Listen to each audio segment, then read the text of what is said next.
Good evening. Tonight is November 3rd. This is a policy committee meeting of the Council Rock School District. My name's Tracy Osecki. I'll be chairing tonight, and I'm going to start with a roll call, starting to my left, please. Linda Stone, School Board. Bob Hickey, School Board. Michael Roosevelt, School Board. Ron Spring, HR Director. Andy Sanko, Superintendent. Joe Hidalgo, School Board. Ann Horner, School Board. Nicole Khan, School Board. Matthew McCarthy, Tech Integration. Jota Pali, School Board. Okay. I guess with that, I'm going to turn it over to Mr. Spring. Thank you. This is a reminder that for reliable, accurate, and up-to-date information about our district, please refer to resources, websites, and social media platforms managed by the Council Rock School District. We urge the community to be judicious in choosing where to obtain information and to be aware that there are unauthorized social media accounts using the Council Rock name that post false and misleading information regarding district matters. If you question what you are seeing, get additional details, or a reliable fact check, please contact the district directly. Our contact information is readily available at our website at www.crsd.org.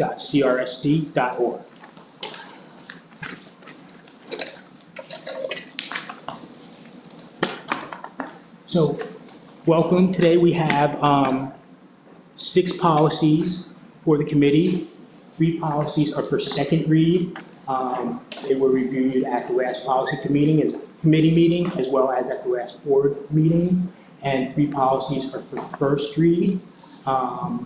So we will start off with the second read policies. The first policy is care of school property. As you can see, that's a second read, and that is the one policy that we have up today that is for review only, which indicates that there are no changes being made other than review or any changes raised by the board at this time during second read.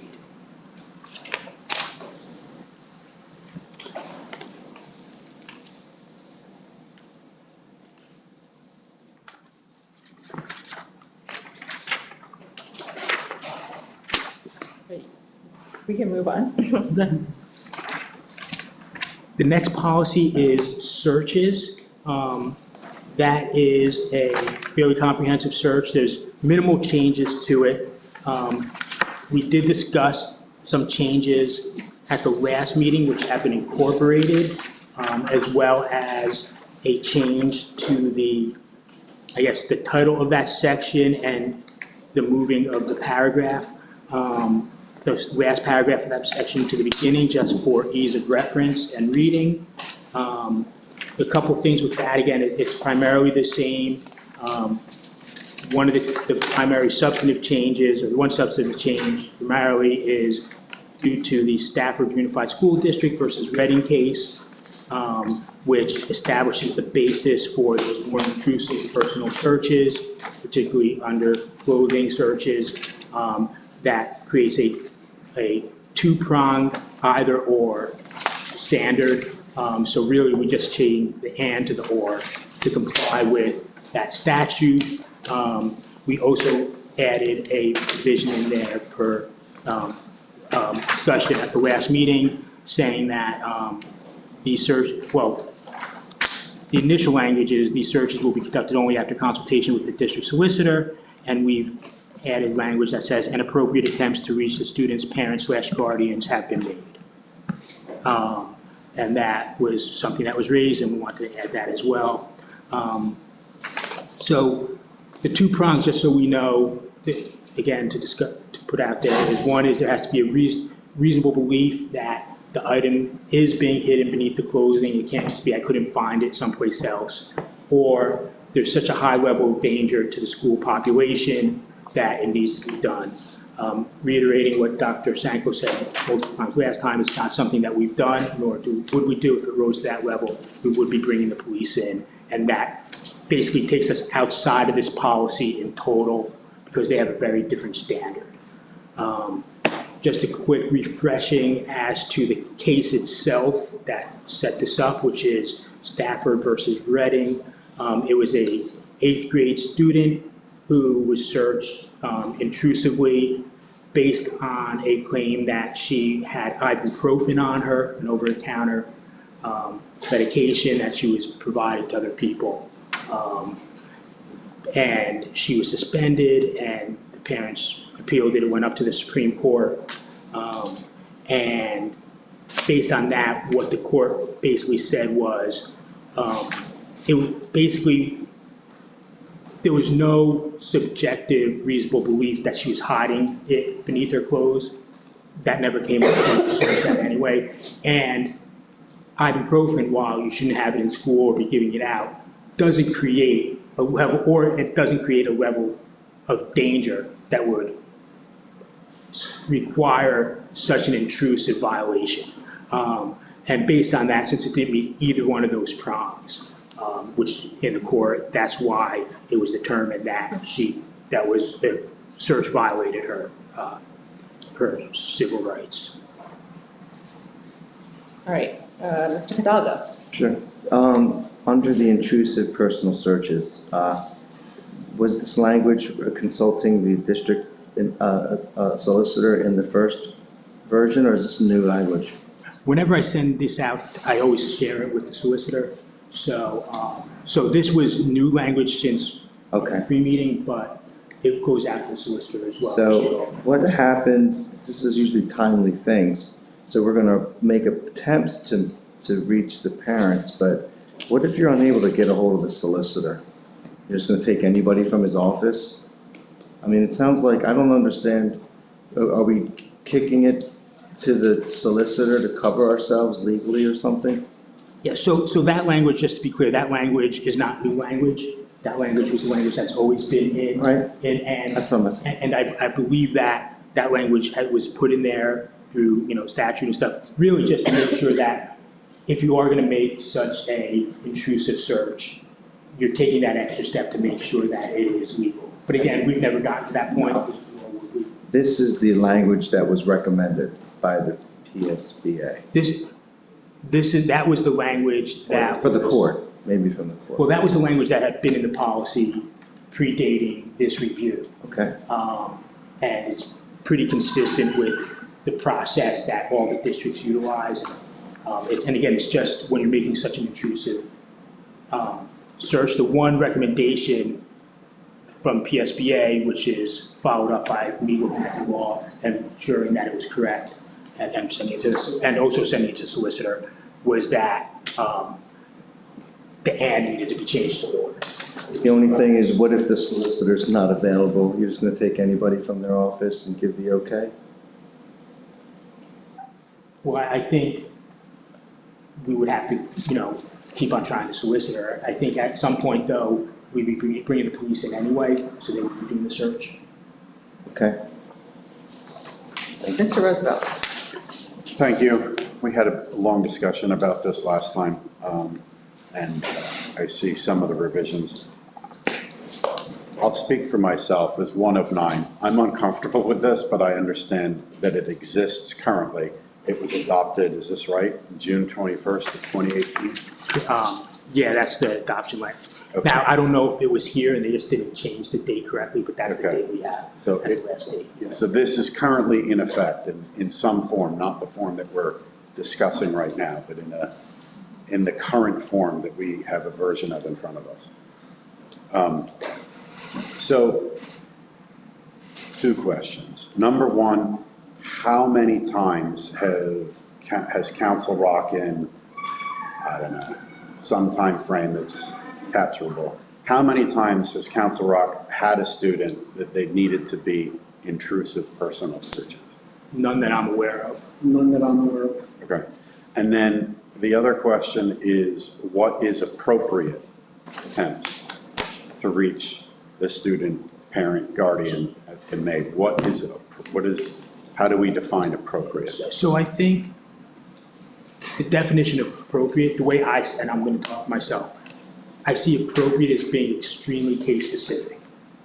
Because I think an appropriate, depending on the nature of the concern, I think an appropriate attempt may be try them real quick because there's a danger, or potentially could be, okay, we have some time, we'll try them a couple times. So I think speaking again, just looking at the language and how it would be implemented, if it was, again, I would keep emphasizing, we would end up calling police. But I think appropriate has to be very case specific, because what's appropriate for one case is not appropriate for another case. Okay, I would just, I would add to that a bit.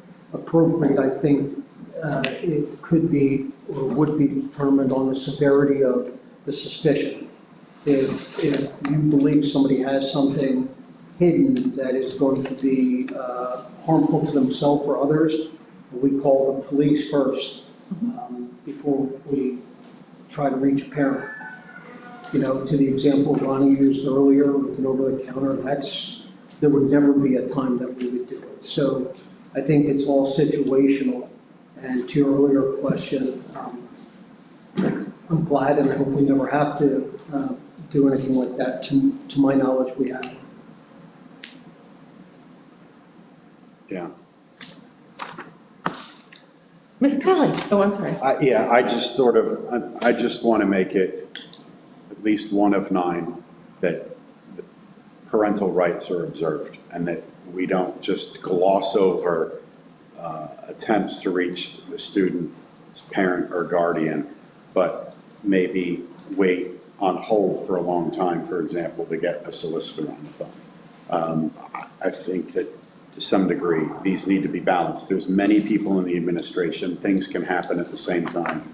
I don't know if the district really needs to have this happen in a linear fashion where solicitor and/or police first and then parent. I mean, theoretically, all 3 could happen simultaneously. And I see it a little bit differently. If it's that urgent, Yeah, police are first and we take care of the situation and we're in touch with the parents and so are the police. right. You know, it's dependent upon where it falls on the continuum. I think safety is always paramount. Mm. Making sure that we act and do what we need to do from a safety standpoint is paramount before anything else. Right, yeah, I'm not disputing that. I just, once again, I think that we can do some of this simultaneously. I agree safety is first. So, thank you. Ms. Pelli? So what happens if the school is in lockdown? Is it, because then you cannot really reach anybody outside, right? Easily. So do we assume that the police will be there and then they will take over? Yeah, if the school's on lockdown, then it's a police matter. So we would take a step out anyway, and if it's on lockdown, 911's been called, police are there, it's their show, so we wouldn't be involved. So then this policy does not hold. That because policy this is- isn't implemented anyway, because once the police are involved, this policy is only for school personnel. It doesn't, the police have their own separate standards and stuff like that when it comes to searches. So essentially, when the police show up, we pass the baton to them, we follow their lead. We follow their lead on communication, the way we move about the building, how we're gonna clear the building, any of those things. We just kind of, we pass the baton to them and we follow what they instruct us to do. Do they respect the parental rights? Would they try to reach the parents first? So I think the police have their own procedures, have their own, set of standards. I don't want to speak to them, but I think they're very different, they have very different standards and procedures than we have. So I don't know if they're in the middle of a lockdown or something, if it's a life or death safety situation, how they would think about interacting with the parents initially versus taking care of the situation and then reaching out. I just don't know personally, I don't know the exact processes and legal procedures that police are obligated to follow in that situation. Just remember the mom that made the public comment at the last meeting. It sounds like we had not protected her child at all, right? It was. Well, that's a really good example, right? That incident itself, as soon as the police arrived, within a few minutes, they took over the case. We, as school district employees, follow what they tell us to do. So everything from the very point that the police arrived there, they told us what to do, they told us when we can communicate, they told us when we can bring buses in, they told us when we could clear kids out of the building. So it all, to that comment, that was in the hands of the police. Mr. Hidalgo? To follow up what Ms. Polly was just asking, I think if there was a situation where a student was a subject, then you would be alerting the children recording because it's the policy. Even if you would have called the police after that, you already are on the policy to try to alert the parents. So in that case, if it was the police were called because of the student, and first it was the employees on it, my understanding would be the school district would have tried to contact the child parents as part of this policy. And the one that we're talking about before, I'm guessing that this situation was developed after the police were already called and the school was on lockdown, which is what they're saying, is what I think. Essentially, the policy takes us up to when the police arrive. When the police arrive, the policy goes away, essentially, and then the police take over. And we have school district policy, and they have, the law. But if it was something that you started the policy on, then you would have already been obligated to speak to attempt to reach the children, even if you ended up calling the police. Yeah, I think that any time we talk to a child for something like that, it's the expectation that we're in contact with the parent. To Mr. Roosevelt's point, but again, if there's something urgent, we will err to safety first. Anybody else? I think this policy, and we talked about this last month, it makes us all a little uneasy, and it is also necessary. So I think we're walking a fine line here. I feel comfortable with the changes that you made. Thank you for making those, Mr. Spring.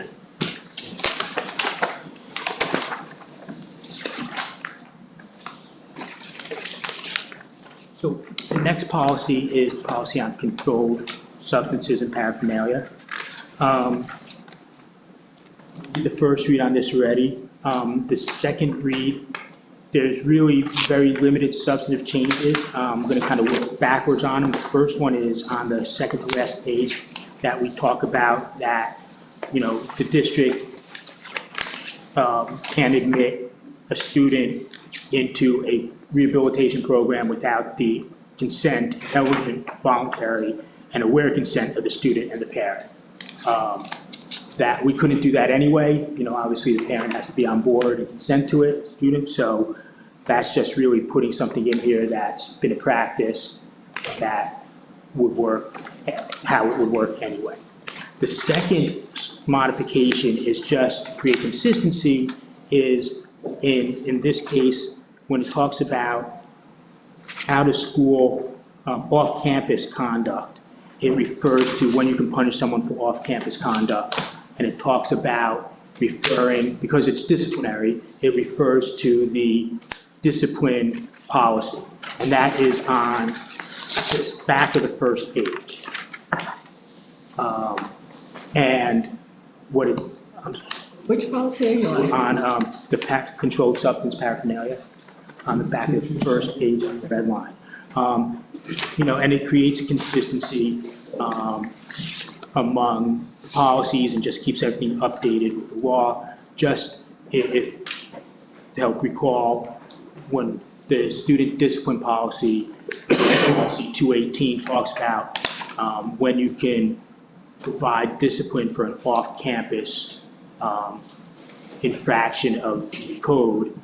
It talks about if the conduct involves threats or makes more likely violence, use of force, or harm to students or staff, materially, and this is something that comes up a lot, materially and substantially disrupts or interferes with the school environment, threatens to interfere with the rights of other students or staff or the safe or orderly operation of the school, the conduct involves, vandalism to school property, or it's, basically the proximity and motive for the conduct in question, the factors would create a connection. So talking about,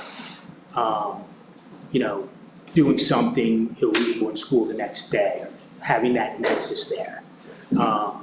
Those are the times where you can punish someone for out-of-school conduct that was set forth in the code and in case law and laid out in student discipline. Because this talk is student discipline, it's talking about student discipline and refers to that policy, 218, just to ensure consistency.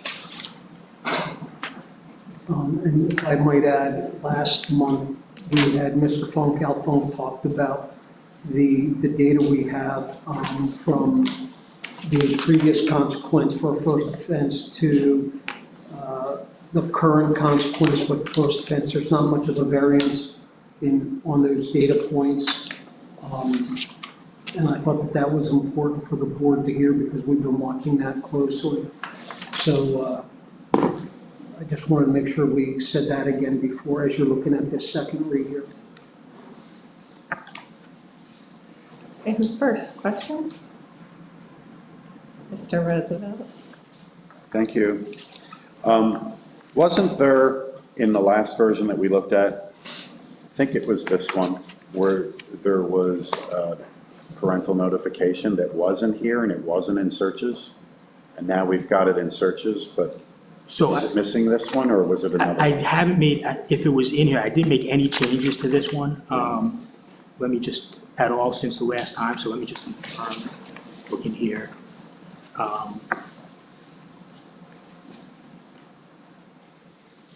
So, Part of it was what you already addressed, but I thought there was another part that was a little bit more specific. Here it says, the superintendent shall notify, or designee shall notify parents, guardian of any student directly involved in an incident involving prohibited possession. Wonderful. Yeah. To be clear, that's on the back of the first page? That's on the back of the second page. Second page. It's under, right under where it's 2B. Yes. Okay, wonderful. My next one is, this looks on the back, the dates are struck out, which is partially why I'm asking this clarification. It appears that it was adopted in 2017, last reviewed March of '23. Is that, okay? Yes, that was prior to me becoming the policy liaison. Okay. And there were some minor changes, including the one about requiring the consent of parents Yeah. for a program, so I just thought it would be appropriate to. And I believe that To bring it 23 date, I'm sorry, Ron. I'm sorry. I believe that 23 date was the date that we went from 45 days as a first offense to 5 days as a first offense, to be more in line with what folks across the county are doing. And there's been a slight decline in, Well, there hasn't been a big variance. I don't remember all the numbers Al gave us, okay, yeah, but we've had a couple numbers higher and lower. I don't remember exactly what they were, but I didn't see in those numbers, what I recall, there wasn't anything trending. I believe the numbers were all between 20 and 22. right. And that's kind of a large aggregate thing, where this is a little bit more specific. This is a lot smaller of a number of the controlled substances and paraphernalia. Or, because I know that day suspension can be for alcohol and/or. No, this covers that. This covers everything. Those are controlled substances, Okay, alcohol, okay, so vaping, this is all. TLs, yeah. Okay, but still, based upon our population, it's a very small percentage. Thank you. Mr. Hidalgo? Just real quick, the new language at the end, which talks about no students may be admitted to a program that seeks to identify.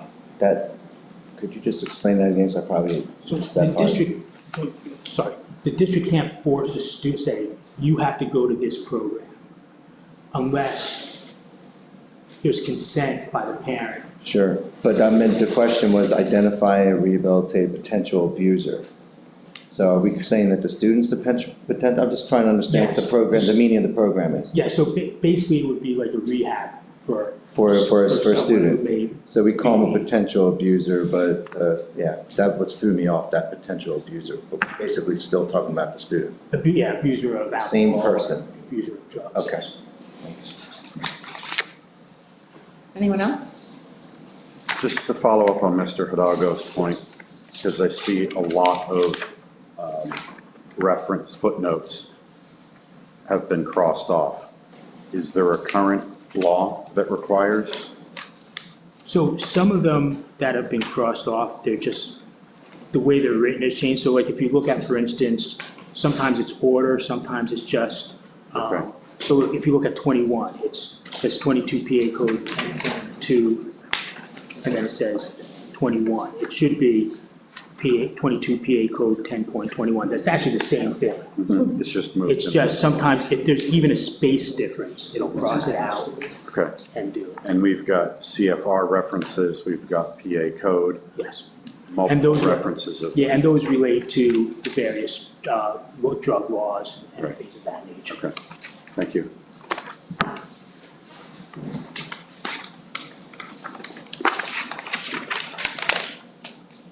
Okay, 204, I suppose? So now we're moving on to the first reads, and there's some pretty heavy policies coming up now. So I tried to kind of go through them and mark off what was the same, what was different, things that you may see. A lot of it, especially for the attendance policy, from a substantive standpoint, remains very much the same. We'll talk about that, but it was an attempt to kind of clarify, make things easier to read, easier to understand, rather than having bulk paragraphs that just had a ton of things in them and trying to find it. So the one substantive difference or change is we've included some of the statutory definitions of things, just so parents can understand when they look. So for instance, the statutory definition of compulsory school age. We have what does the law say is habitual truancy? What does truancy mean under the law? What is, they changed the wording from parent to person in parental relations. And that's primarily because it could be someone who may just have temporary guardianship. It could be someone, a non-custodial biological parent. And the last one is interesting. It says person with whom the student lives or who is acting in a parental role. That could be, for instance, my parents are on vacation, so I'm staying with my aunt and uncle, and they're watching me and taking care of me. So it's really trying to encompass everything and just clarifying language as to what each term is in here. When looking at it, we tried to break it down into some very clear sections. So if under guidelines, when you look under guidelines, for instance, it talks about when does a student need to be under compulsory school age, when doesn't that student need to be enrolled in school? And there's several times, one is if they are, physically unable to attend school. And there's medical documentation and approval from the Department of Education, if appropriate. If a student goes to a private school or to, a religious day school or something like that, they don't need to be enrolled in our public school. All these, just so you're aware, are all statutorily laid out. So these are all things laid out in the statute. A student who may be educated at home, who may be homeschooled. A student who, there's some nuances to some of them, a student who may have maybe 15 or even 14 years of age, who've completed highest elementary grade and engaged in farm work.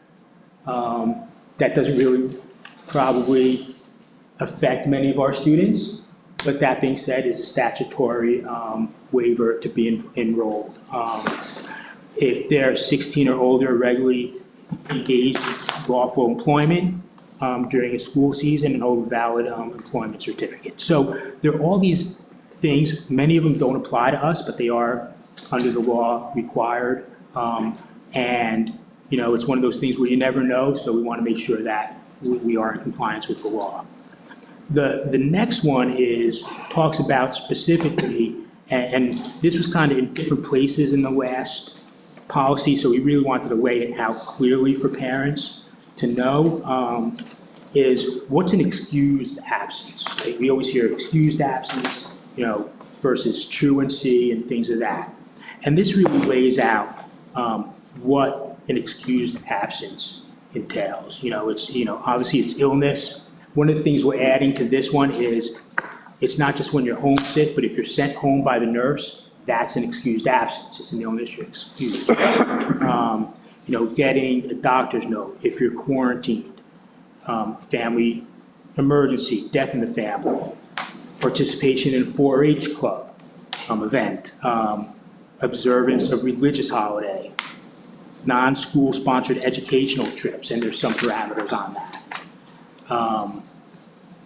And then there's really kind of a catch-all, any other urgent reason.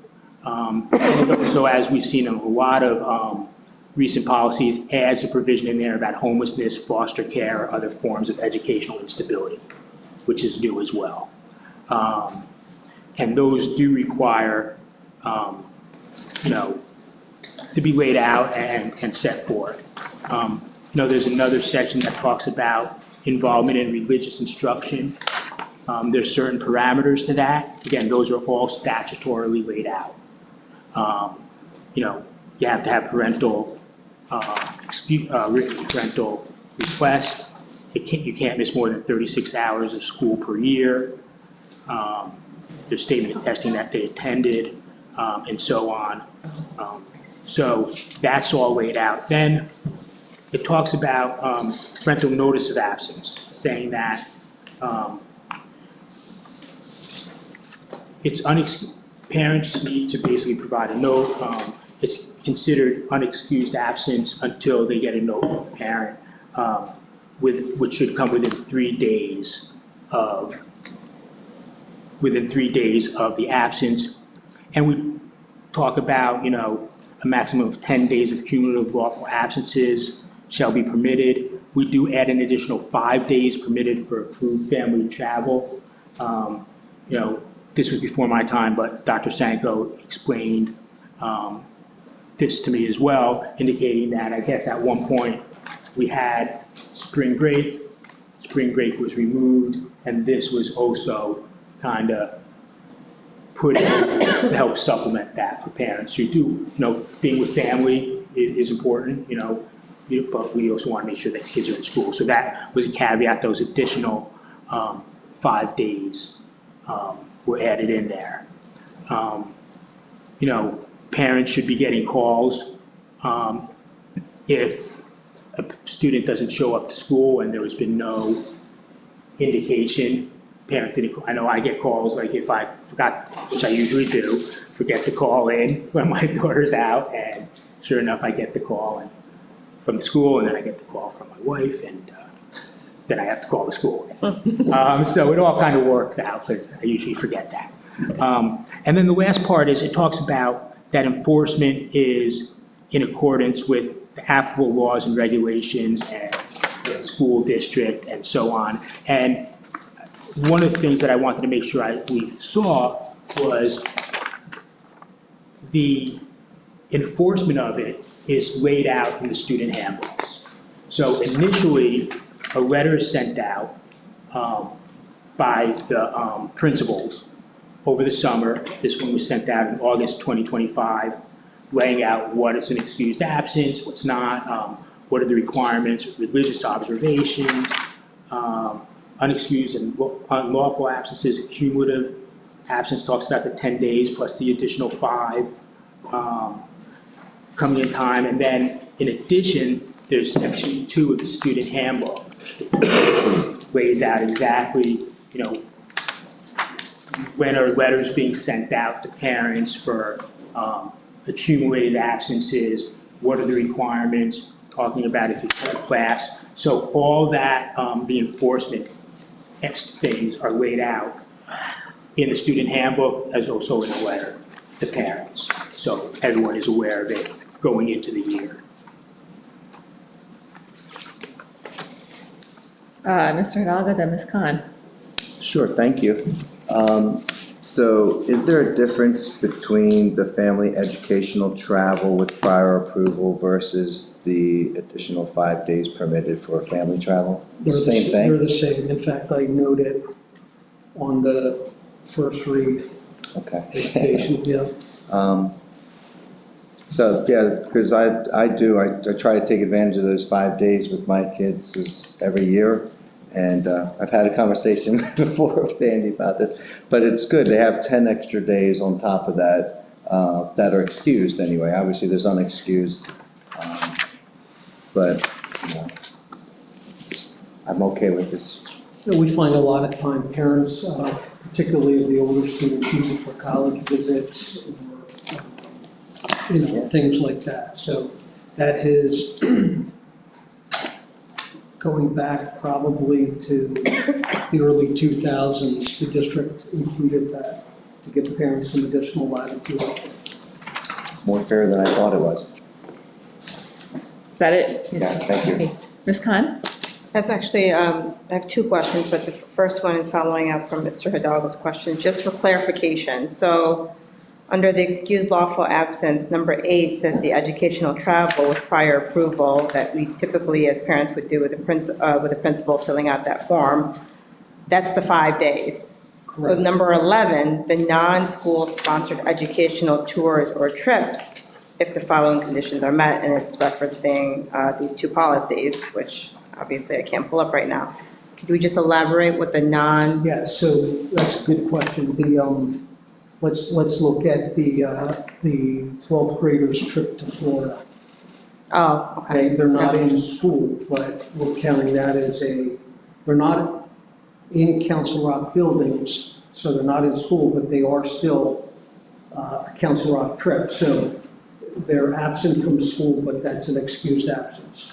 But that is a school-sponsored trip, though. Yeah, it's school sponsored, but they're not in school. Okay. So what's a non-school sponsored? So a non-school, I'm sorry. Go ahead. But that would be, and we spoke about this a couple of meetings ago, it's kind of like the programs, like EL tours, so like, sometimes there'll be like a trip to Germany that's sponsored by, it's a private trip, but sometimes a teacher may, you know, or someone else, a third party may be running it, and kids from the German club may go on that trip.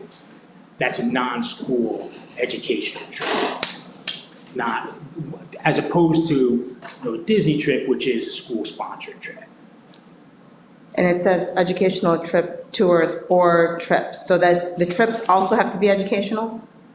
It says educational tours or trips. So I just want to make sure that, Yeah, so if you're on. so it's not like a sporting Correct. finals or whatever in Florida or something? No, if you as a mom want to go to DC and go to the Smithsonian, to Yeah. a museum or something, that's an educational trip. If you deem that going to Cleveland, Ohio to the Rock and Roll Hall of Fame is educational, then so be it, right? Again, I think the spirit of this was to give parents some additional latitude, and it really, if I recall it correctly, it really was around a shorter spring break at that time in the early 2000s, and the request of parents of kids to be able to visit colleges. Because when the absences are not excused, we as a district have to comply with PDE. And after you reach a certain threshold, we have to send the parent a letter and say, hey, you better get little Ronnie Spring to school. That's the first letter. The second letter is, we told you once, you better get little Ronnie Spring to school or else. And then the third letter is, Ronnie better get to school or there's, you know, he's gonna be in trouble. And at that point, the district has a right to go to the magistrate, which we don't ever wanna do, but we want kids in school, so. So that's kind of how that's broken down. Just another option in a way that's, okay. Yeah. And does that procedure, I guess, I mean, there are the links to these policies 3 and 29, so does that procedure also follow the same as, is it the building principal first to get, I guess, permission? Yeah, Okay. yes. Again, they use the Smithsonian as Yeah. an example. You write on the absent note, I'm taking Ronnie Spring to the Smithsonian because you're studying weather in 4th grade science, and this is what we're going to do, and that's could count as an excused absence. All right, and my secondary question, real quick, regarding the absence for illness. It says written, so written is it can be any written form of Right, Ronnie wasn't communication. in school because he had a cold, he had a fever. The email, it doesn't have to be like a handwritten, okay. But fine. Some schools have like a call-in line Right, if you're reporting your kid's absence. So it could be various different. okay. Thank you. Ms. Pally? Yeah, I just want to follow up on your example, Dr. Sanko. So we keep sending the letters and say to the parent or to the child, they just don't come to school or they don't come enough. What's next? Can the student fail because they're not there to take exams, they don't have passing grades, or if they do, can we, what can we really do? Every situation is unique, so, but I guess the overarching picture is you start with truancy. So if a student doesn't come and they're truant, we have something called a truancy elimination plan that we put in place. Counselors, CARES coordinators, school psychologists, administration, we work with the family to get the child to school. If there are habitual absences, we go through the process that I just explained about the letters and getting the family involved. The social workers are highly involved in that, and sometimes it's beyond the control of the student, and at that point, that's when we need the help of the medical professionals to tell us, because then it becomes excused versus non-excused. So it is our desire to have all of our kids at school every day. And sometimes that doesn't happen, and there are procedures in place to help us move the students to be in school. We start first with the students, and we move to the parents and say, we have to have the kids in school. But at the end of the day, if somebody is just flat out skipping school, it could go to the magistrate where there would be a consequence for not coming to school. If I can just add one thing to what Dr. Mango said, generally, we really want to focus on the student, bring in the social work, parents, CARES coordinators, stuff like that. If a student is a student with an IEP, a lot of times they'll get the team together to make sure that, that the needs of the students are being met. Is it the right program for the student? Do they need additional support? So if it is a special education student, a lot of times, in addition to all this, the IEP team is also relied upon and brought in to help support that student. So the priority is not really to discipline, but to make them come to school and do everything we can to make them happen. Absolutely. And our schools track the attendance regularly. For example, at the middle school, when they have their weekly team meetings with the CARES coordinator, they do an attendance, they go through attendance of kids that hit a certain number. And then we track them down and follow up, and maybe dad forgot to send the absence note in. Or maybe the parent didn't get the note from the doctor yet that a child had pneumonia and they were out for 5-6 days. So we backtrack that too, but the consequence is a last-ditch effort. And that's why I said, when we get to that letter number 3, we have had many, many interventions. And to an earlier question, how many times has that happened? That's happened on an occasion or two in Council Rock. And the many years that I was a principal, we were always able to find a way to resolve the situation before going in front of the magistrate. But it has happened when we've had to do that.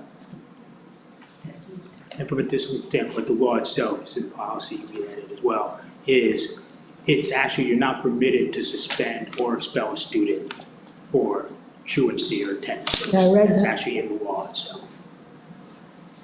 Mr. Hickey?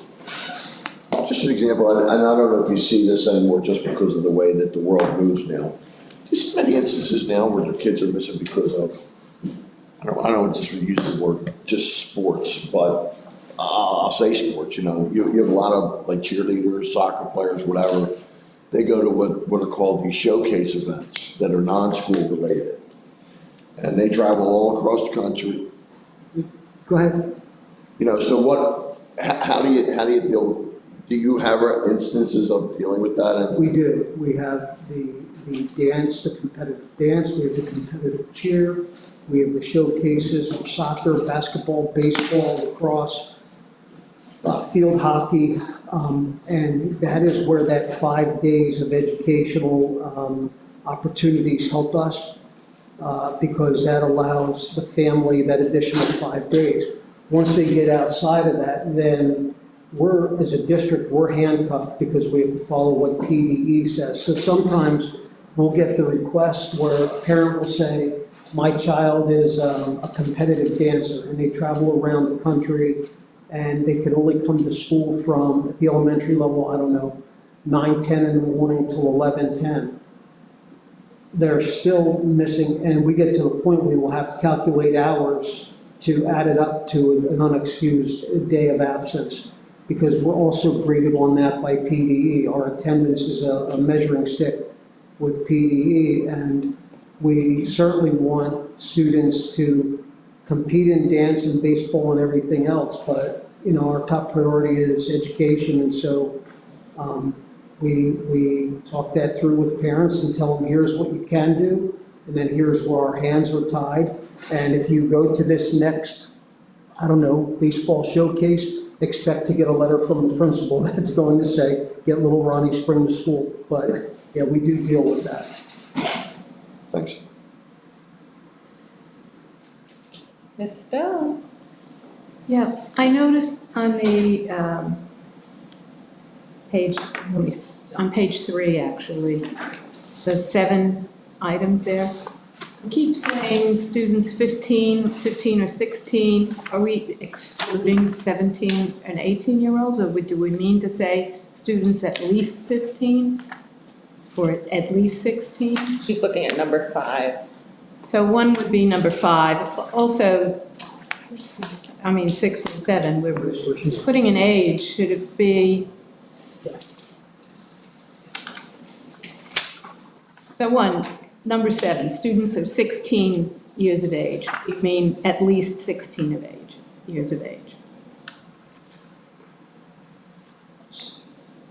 I assume if they're 17 or 18 and they're going to work, they still have to comply with attendance requirements, right? That's the minimum.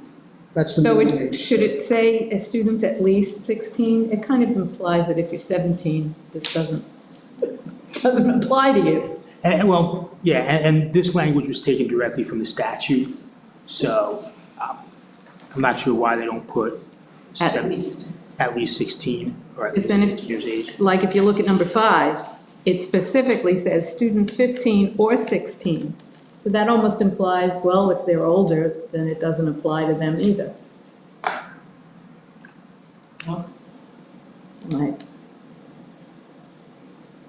Yeah, I don't have the Can you answer. check with the solicitor on that? Thank you. It seems that it would just be easier to say at least. Other questions? You check with them, so we know. Yeah, I'll check with you. Okay, I'm going to give Ronnie a second to write that down, and then we'll move on.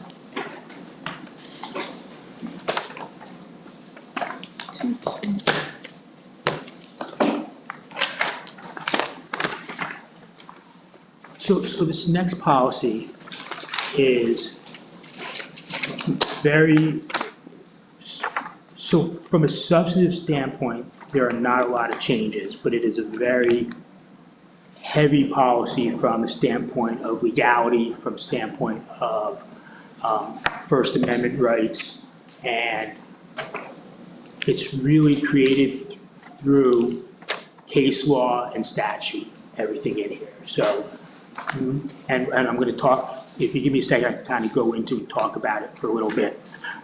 So a major change in here, which doesn't affect from a substantive standpoint, but it's just a verbiage standpoint, is changing distribution and posting to dissemination. And the main impetus for something like that is just because of the rise, trying to encompass everything with the rise of social media and online platforms and things of that nature. Disseminating can mean posting, it could mean putting something on a website, it could be handing out a piece of paper. So it really is a means of encompassing everything with the growth of technology and things of that nature. It really talks about, there's a saying, students don't leave their First Amendment rights at the door when they walk into a school. And that's a true statement, but there are limitations to it, right? Just like there's limitations to different free speech, but in order to maintain the orderly operation of a school, there has to be limitations to it. And those were all set forth primarily over time by the US Supreme Court, things of that nature. And it breaks down into two spots and two areas. One is kind of what we know of, and that's, speech that happens at school-sponsored events, or on a school device, on a school Twitter account. So even, at home, but you're using your school computer. So if it's at school, school-sponsored, or you're using school technology, that's one umbrella. The other umbrella is things that occur out of school. So the Saturday night posting on my personal phone, on my personal, Instagram account.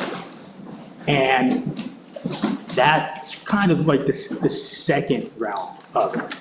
So with respect to the first umbrella, because that's a little clearer, things that happen in school, school activities, school-sponsored events, and so on school technology and so on. The limits on student expression are, does it violate federal or state law, the expression? Does it violate the laws against defamation, against, obscenity, vulgarity? You can't walk into school with a shirt that has vulgar language all over it. Does it advocate, the use of drugs or alcohol, things that, are, can have a serious effect on the health and welfare? Does it incite violence? You can't incite violence at school. The one that we see all the time when we talk about conduct that's outside of school in many, many policies is that does it materially and substantially disrupt or interfere with the educational process or the orderly working of school? You can't interfere with the rights of others. And, the school and courts have time and time again said that schools have the right to set forth reasonable time, places, and manner of expression. But you can't stand up in the middle of your calculus class and just start handing things out of a personal nature. You're disrupting class. So that's been set forth. And that's, been set forth over years, statutes and so on. The next area is the part that becomes a little trickier, and that's, out of school expression. And that talks about, expression that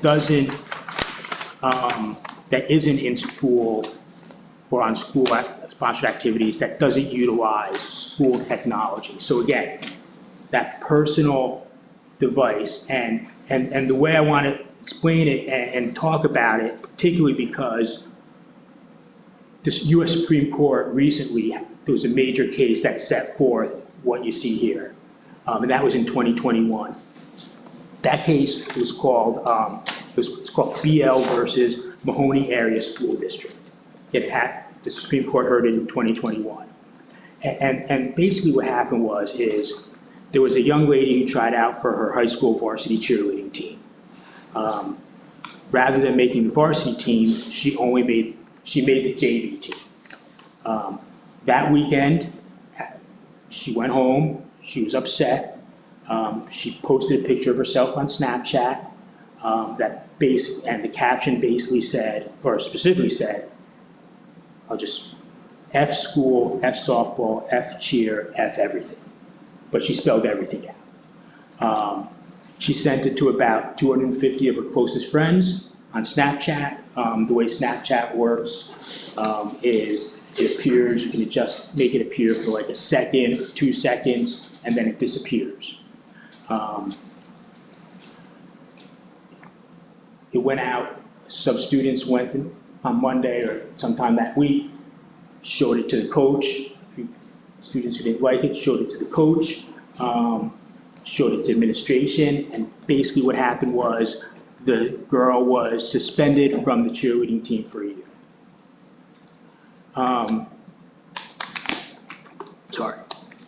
So the parents appealed it, basically sought an injunction, and it went all the way up to the US Supreme Court. And really what the question was is, does the First Amendment prohibit public school officials from regulating off-campus student speech?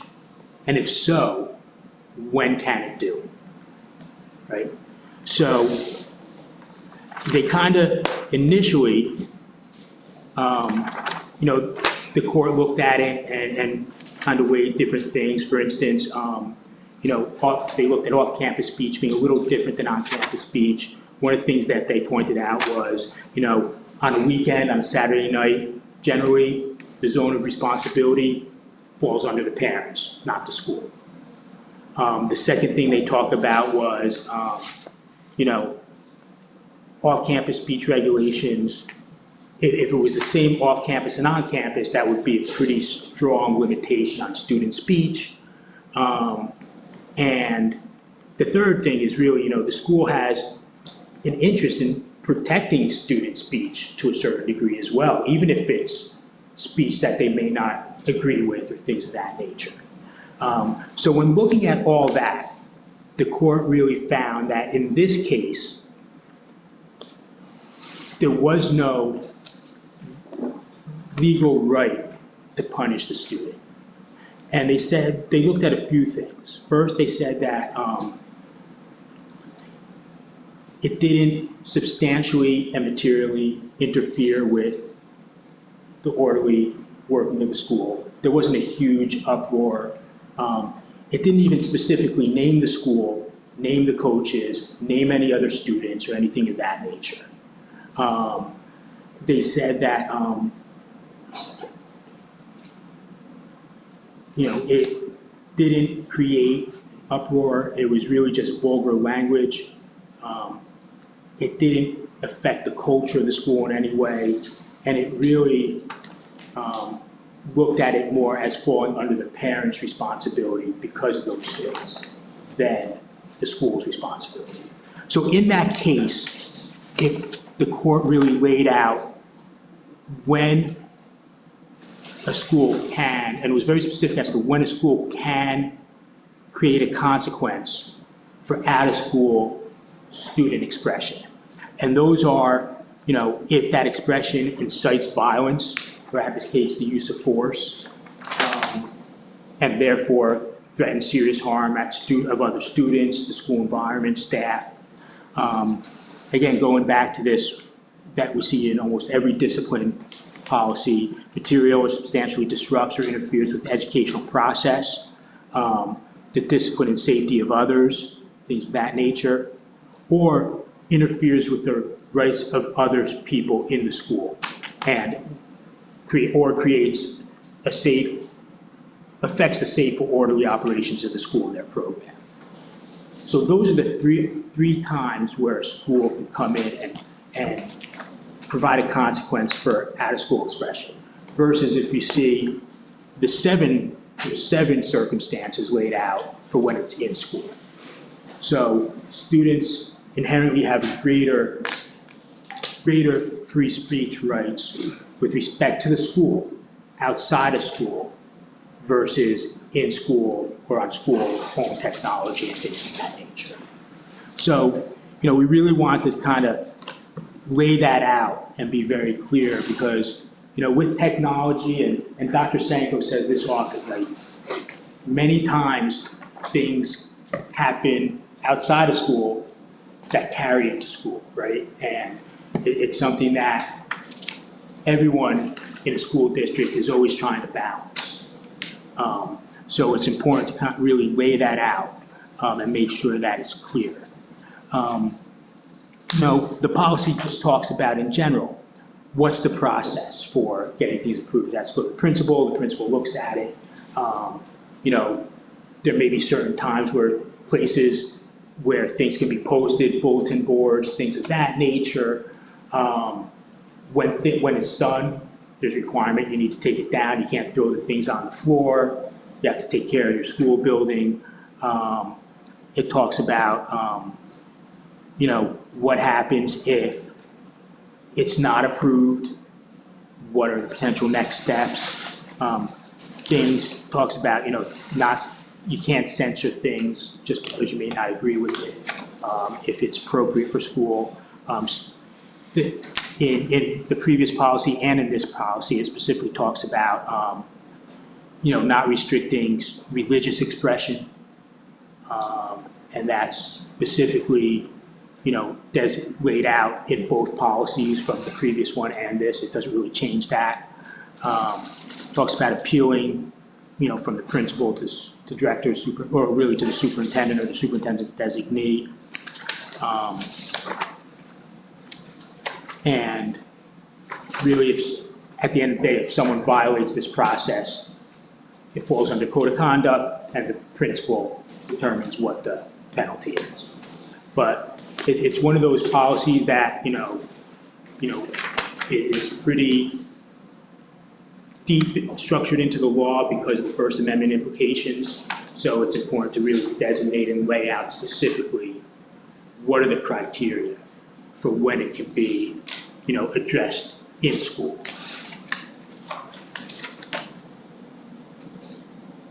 Okay, I know we spent a lot of time on this at pre-meeting, so I know we are going to spend a lot of time on it next. So go ahead, Mr. Hidalgo. I thought this was the first week. It is the first reading. Okay, cool. Yeah. Thank you.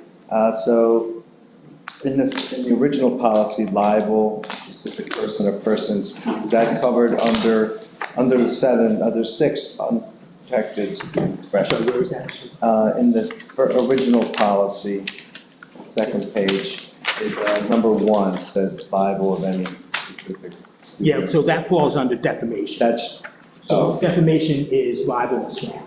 okay. So that's kind of. So you combined those, Yes. this whole thing got changed. But in the out of school, you referenced that case, and wouldn't that be considered a violation of number 2, but that's only in school? Like, because you were saying basically it wasn't covered, the Supreme Court said that foul language wasn't, they weren't able to punish them. So how does that line up with this? So if it was in school, Yeah. it would technically potentially fall under the acceptable use policy, depending on what it was done on. It would potentially fall under, in 1 second. It could fall under engaging, like you said, in the vulgar or profane language. Yes. Like in school, they're gonna get in trouble for that. Yes. The Supreme Court said, out of school, though, the Supreme Court said that that's not covered, but is that in this? Yeah, so it's not Afterwards. it's not included in the out-of-school expression. So if I'm a student, I'm walking down the hall in school and I drop the F-bomb, I can get in trouble for that. If it's Saturday night and I'm home and I drop the F-bomb and my sister tells the principal that I dropped the F-bomb Saturday night at home, I can't get in trouble. Okay, I just didn't see where that part particular was, because I thought you were reading a consequence of going over the 7. Yep, so it's under the 7 for in-school. Right, I but got not- that. But it's not under, Oh, so that's the 3 then, that's the 3, okay, got it, So that's fine. we spent a lot of time on this at pre-meeting too, and trying to get our heads around it. It is really beefy, and the fact that there's these two kind of sections. We had discussed, Ronnie, and I see you kind of did it, breaking them into 1 and 2, and then I thought on the back of the second page, under limitations on student expression, above the 1, saying in school / school property / school sponsored activities. And then I see you did do it on the bottom, out of school expression. So it's just very clear, like these 7 apply when you're in school, on school property, school sponsored activities, and then these 3 apply everywhere else. Because I think this is pretty confusing. yeah, I mean, so really it would lay out, I'd have to put in-school, school property, school sponsored, school technology. Sure. Yeah. I mean, I can put that header up there. Yeah, and then expression, just as you have out of school expression, just so it's, In school expression. in school expression, which would be, like you said, Ronnie, is property. I just don't want to limit the in-school expression because it could be Yeah. out of school with With school school, technology. It could be Yeah, on a school trip to Germany, yep, absolutely. so. It's fine. More questions? Mr. Roosevelt? Thank you. I agree, this is heavy, this is deep, because it's easy to say that we have free speech and defend speech that is restricted that you agree with. What's difficult is defending speech that you don't agree with. That's, I think, where the rubber meets the road in free speech. And to some degree, that's what's happening here. At the same point, I do recognize that we're school minors, and the point is to educate, not have anarchy, where my first question comes in. How often has Council Rock had problems in this area? We've had free speech discussions with administrators, with solicitors, current and previous. A lot of time that comes around somebody wearing something or not. And then when it falls to the school, we have to decide where and if the disruption takes place. So I can't give you a number or a percentage, but it's not something that's totally foreign to Council Rock. Because there's a lot of subjectivity to some of these words.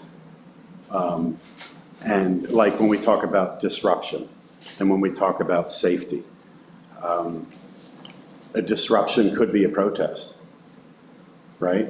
But what we're talking about is an appropriate protest in school. To Ronnie's point, in the middle of a class, it's very disruptive to get up and exercise your First Amendment right in that place. And my question pertains more to the conduct of Council Rock students and the understanding of their parents to just, look, you don't have to exercise your right to demonstrate that it's there in Council Rock, right? So, but this is where it gets difficult, and I appreciate that Supreme Court case that said, well, it's not really disrupting the school. It's not even disrupting the whole athletic department. It's not even disrupting the whole cheer department, right? So I appreciate that, but this is kind of, that's where interpretation can come in. One person's disruption might be somebody's or a group of people's believed just exercise of something, right? And safety. Do we have an example of where safety has been in jeopardy as a result of student expression? I mean, we can. And just to touch on 2 things real quick, and I'll get to your question first.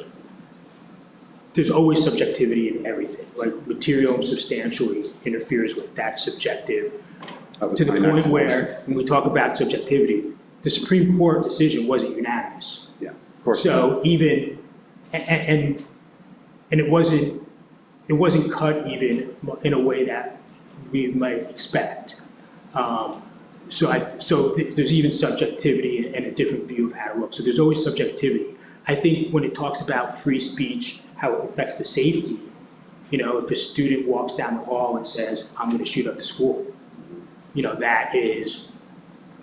that's not, you can't say, well, I have free speech, I have a right to say it. You don't, because that's a safety, it's shouting fire in a movie theater type thing. So how often does that happen, that example? I can't give you numbers. I can recall many years back when the high school students wanted to do a walkout, some wanted to participate in a walkout, and that could potentially affect safety. So the administration at that time, along with the teachers, we made sure we had people posted around the property to make sure kids were safe. They didn't leave the campus if they so chose to express themselves.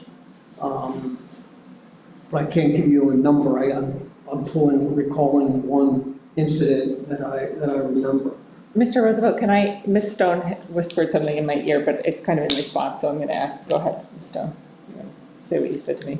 Well, we had the issue of AI that didn't happen on campus. And it was on private, it wasn't on our technology. And we had to weigh, subjectively look at what were the consequences in the school. And we had to make a decision there. Fortunately, we had court support for the decision that was made. And there were consequences for The something. recent, she's talking about the recent AI case at the middle school. AI cases. Careful. Yeah, right. Yeah. So, you know, that's where we hit that gray area of subjectivity and had to make some choices, you know. That's a good example in terms of disruption as well. That example, I was thinking larger scale to Mr. Roosevelt's question, that at that time, the example I was talking about was both high schools had kids that wanted to walk out or step out or express themselves. In the case you're referring to, Council Rock never did, still doesn't have any artifacts or factual evidence, but we felt strongly enough and in consultation with our solicitor that it was a disruption to the school, and we took appropriate measures, even though it was off of school property, off of school time, not involving any Council Rock device to that case. So we went as far as we could go with that.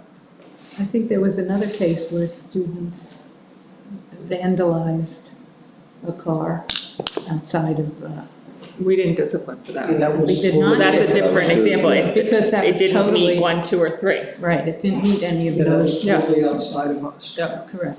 Okay, I'm sorry. I thought that was relevant.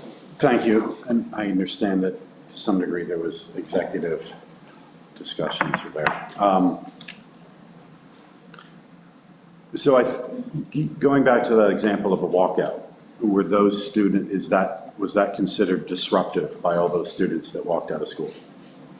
It was, and I'm going off of memory here, it was not considered disruptive. Our first priority was safety. Go ahead, Mr. Hickey. I interject on that. I can't believe you brought that up. I had it, and that's just where things become a matter of opinion. I remember that walkout specifically. My kids were in school, and I had a major problem with it because the policy said you're supposed to be in your classroom and you can't leave. And this kid said, we're gonna do it, this is when we're gonna do it, and the day we're gonna do it. And I specifically, like, my kids stayed in their classroom. She's like the only kid in the classroom that stayed in. And all these other kids walked out of school, and I was not real happy that the administration said, well, that's okay. But that's where there's always gonna be a difference of opinion, and somebody's not gonna be happy with the decision, and somebody else is gonna be pleased with it. I mean, everything's gonna be subject to interpretation, like you said, on every rule, and you can argue semantics on just about every policy of what the word actually means, but, you know, that's why these guys, you know, you make those decisions, and we make those decisions, and we use what we would consider our best judgment when we do it, but. How long ago was that? Because I'm thinking back many years, I don't even remember the topic. I thought that It was one more- actually in reference to the Parkland shooting. I thought there was one more recent too. In the past 6 years, say. But It might have been 6 years ago, or 7. but the question stands, is that behavior disruptive? If you have. Subject to interpretation. Right, and that's part of my concerns with a lot of this, is it's subject to interpretation. And it is, and I think, you know, there's guidance over case law that would go to solicitor too and stuff. I think when you look at disruption too, one of the things that's been consistent though throughout is schools have the right to set time, place, and manner restrictions, right? So, to your point, a protest in the middle of chem lab is a problem, right? I think we can all agree may be disruptive. Whereas if there's a set time, place, and manner set, you know, and again, with the set, it talks about, you know, submitting the information to the principal, and, you know, unpopular, you know, it specifically talks about you can't censor something or restrict it because it's an unpopular view or make people uncomfortable. But something that you hear time and time again is there's a right to time, place, and manner restrictions. So. And that's to help protect the orderly. Right. So if a protest in the middle of a chemistry lab is not appropriate, how is a walkout of school during chemistry not equally disruptive and equally a problem? Especially when you talk about whether the view is popular or not, the concept really is it. Your point's well taken, and I think, you know, Mr. Hickey said it well, a lot of it is, it's not black and white, it's gray. And, you know, you do your best to make the best decision, use discretion, and address the situation. And I go back to the walkout I was referring to, and I think it's the same one Mr. Hickey was. And I think I may have been a principal at that time, but we were all plugged into it. The biggest concern was the safety of the kids. The biggest concern was we didn't have somebody leaving the North Campus and going out, you know, the bypass is right there. Those kids are old enough to know not to go on the bypass, but you just never know. And I just recall we had people, staff members positioned all around the campus just so that we could make sure they were safe. We had local law enforcement involved. I can remember those details, but until Mr. Hickey reminded me, I didn't even remember what it was about because our focus was just on making sure people were safe. So there is subjectivity to it. And I'm glad that the school did that. I recognize that safety is the most important thing, but it's also disruptive. And that's, I think, where this policy has issues as far as when you can disrupt and who can disrupt, especially when we also talked about materially and substantially disrupts, interferes with the educational process, such as school activities, schoolwork, discipline, safety, and or on school property or at school functions. You know, some of these things may hit on a bunch of them. I also wonder, is part of this or all of this mirrored with teacher administrative behavior as well? So if a student can't disrupt could somebody else in the district who's employed by the district This be is a disrupted? student. I know. Right. Is there a companion one for teachers? There is, and when we get to 300, you'll see, teachers actually have fewer First Amendment rights than students do in school, because they're employees and it's their job. So there's more restrictions on teacher speech, or I should say teacher staff speech, than there is. Students have a wider berth of First Amendment rights in school. And yet, in my 4 years, I know of several examples of a classroom exercise or something that happens where under different things, it's allowed. So I think, we're never going to be able to prevent everything from happening, but this gives us the ability to discipline it. In the instance that you were talking about, or that we were talking about, the walkout, it was an administrative decision that came from, I'm going to assume, the top or the board.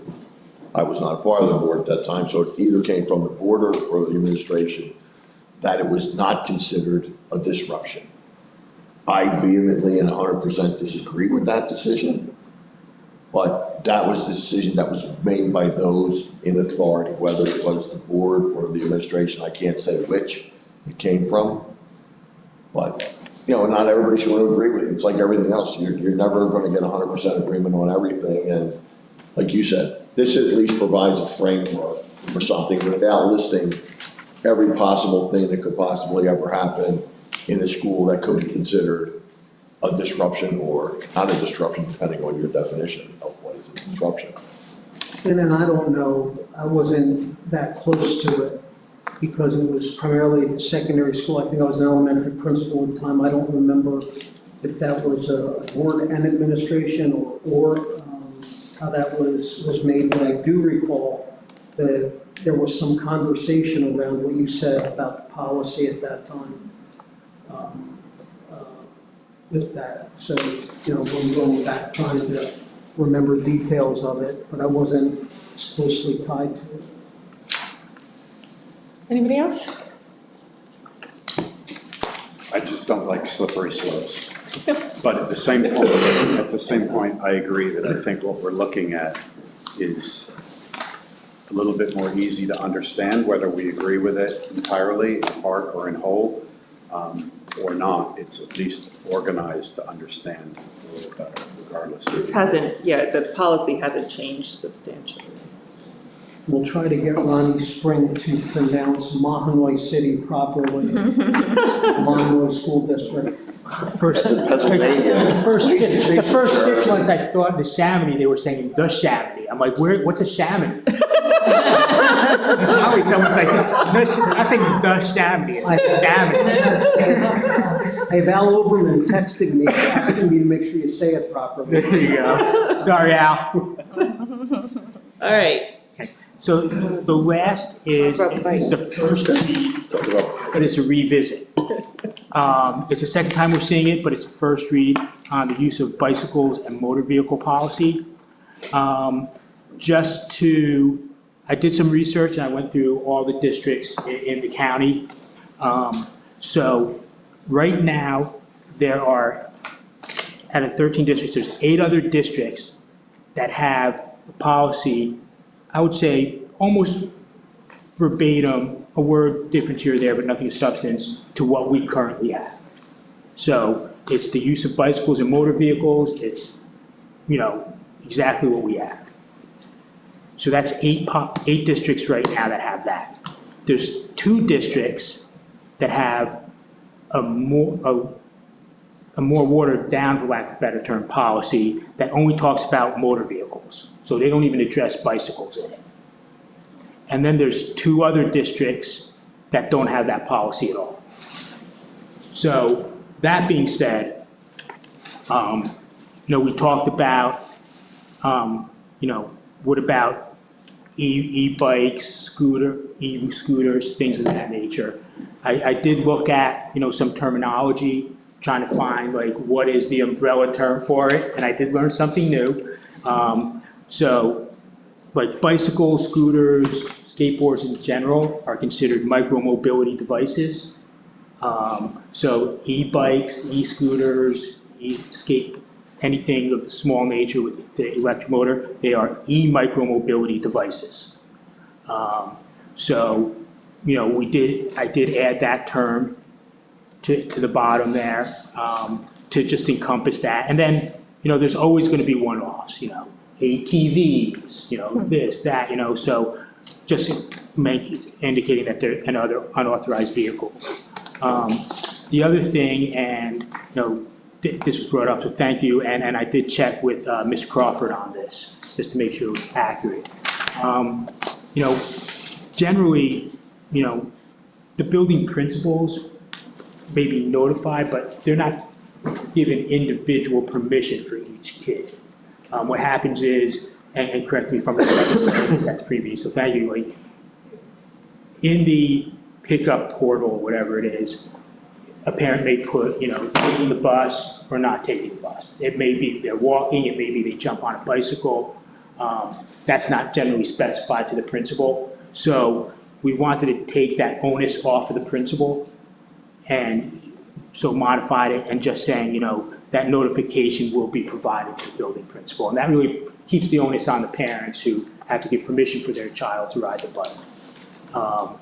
So those are based on the last meeting we had and based on the research, that really covers some of the concerns that I recalled. I just wanted to make sure and bring it before you all to make sure that with that.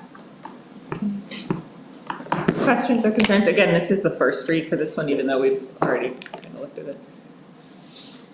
Mr. Sure. Roosevelt. Thank you. Ronnie, thank you very much for taking this one that we discussed last month, keeping it in this and taking another crack at it with more research. And I think you've done a great job. So I'm much more comfortable, A, understanding this, and B, nodding as effectively to have it go for a first read. But on that same topic, sometimes that review is worthwhile, and this is a case in point. I'm wondering about the last policy that we just talked about, if that could also benefit from a little bit more time for the board members to be looking at it and thinking about it, and time to research and come up with something that's even more understandable. I think that what we just did is probably better than what exists, but I don't know as one of 9 if it's first read ready. I don't know how everybody else feels, but this, I think, is a case in point how having another spin at it results in a better policy. Mr. Spring, do you think that there is another way to rework that previous policy? I mean, I'm happy to look at it from a verbiage clarification standpoint. I would be very concerned about, there's, in this policy, the bicycle motor, I see, it's discretionary, some districts don't even.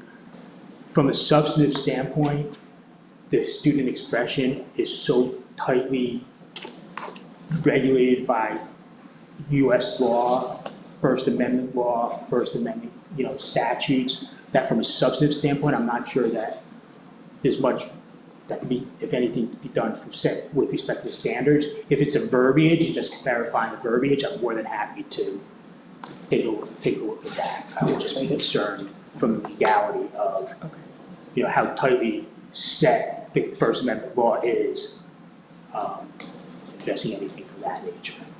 Ms. Khan? Okay, so back to the, Oh, wait, before we go back to the bicycle, sorry, I yeah, didn't know that's, what- yeah, so I just, Ms. Pally has a question about the bicycle one too, but in response to Mr. Roosevelt's question, I was gonna propose that since I think we have the benefit of having the policy meeting so early in the month is that, the board meeting isn't until the end of the month, so I would propose that, don't kill yourself, but take a little bit of time to see if it's worth reworking. If not, let's proceed as for a first read. So I'll do it quickly because this board meeting is next Thursday, Oh, the 13th. oh, because of Thanksgiving. But I can get you, Okay. if it's okay, I can work on it, I can get you something by the end of this week. Yeah, I mean, if it's worth revisiting, if not, let's proceed with first read. We can always adjust it for the second read.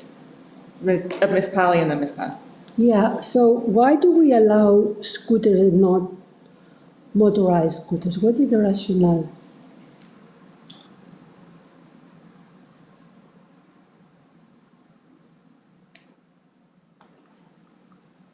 So when you're looking at it, I don't know, other than if I was to guess from a safety standpoint, motorized scooters may be considered more dangerous than just a scooter where a kid takes his way. Probably go a little faster. Yeah. And the e-bikes are like you have to But be we allow 16. scooters and not like skateboards. I mean, are they one so much safer than the other? Yeah. So motorized scooters are much faster. A scooter is basically a skateboard with a stick on it, and the kid holds it, just kind of kicks his way down. What about electric bicycles? So electric bicycles would fall under the micro-mobility devices. No different than, But do they go faster? Yeah, very fast, very dangerous. And you have to be 16. yes, and there's various laws. Laws on those now. Yeah, I mean, to drive a car, you have to be a certain age too. And I guess the assumption is that because it's a car, you're not as exposed, it's safer. I just, Yeah, similar to cars being permitted and motorcycles not. You know, there's that safety factor involved in that. That would be my assumption, again, it's just my assumption based on. and it's not up to the parents to decide. I mean, it's kind of like we're heavy-handed here. Because if the parent allows their kid to go to school that way, I mean, why would we say no? Well, like we talked in our pre-meeting, we don't allow motorcycles, like for example, like you said, like, and I think there's a number of reasons, but. And it's not, and there's always the caveat that it can be approved by the building principal. Okay. And I think some of this too is in conjunction with our local police departments. They've done a study, Newtown Township actually, we've sent it out multiple times about the rules and regulations and laws around they didn't use the fancy terminology Ronnie did there, but it was about e-bikes and the electric scooters and that kind of thing, so. Okay, Ms. Khan and then Mr. Hidalgo. Thank you. So under the authority for the bicycles and scooters, it just specifies elementary students. So if a middle schooler rides their bicycle to school, we don't need to have parental permission? No, we do. So, but this only says elementary. So should that not be modified to say K to 8? I guess my question is, if a middle school student isn't taking the bus, do the parents have to go Yeah, and they have to tell us provide the how. notification? Yeah. I mean, because in the second paragraph, we talk about secondary Yeah, vehicles. That's a good catch. Okay, so would that then not qualify for high school either? Because if you're not driving a vehicle in high school yet, let's say a ninth grader, and you're riding a bicycle or a I scooter? think it's gonna have to apply to all 12 now that. Right, now that I think about it. 12th grade, up to 12th grade or, you know. K to all 12. students. All students, Yeah. right? Because Yeah. just because you're, regardless of age, doesn't prevent you from riding a Well, you're bicycle. talking about it, I didn't mean to cut you off there. No, I'm sorry. no, so that was just my point there is, why But is you're it, talking about it, makes, you know, not too long ago, we just dealt with a high school student deciding to leave campus on their electric bike or something that